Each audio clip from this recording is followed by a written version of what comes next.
Guys, there's a video of a woman freaking out on an airplane that you might have seen. She's saying, like, he's not real. He's not real. I'm getting off this plane. She's like freaking out.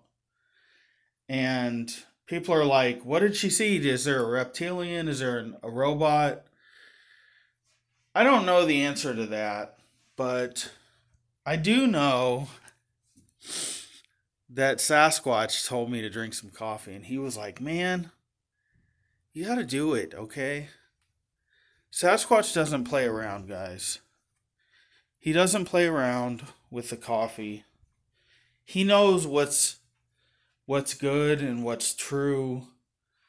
Sasquatch really knows about the coffee. I think just for old Squatchy boy's sake, I'm gonna have some coffee. And I hope your summer's going well, guys. Hope you're doing okay.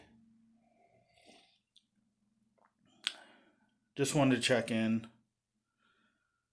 Leave a comment. Let me know if you guys are watching, and take care, guys.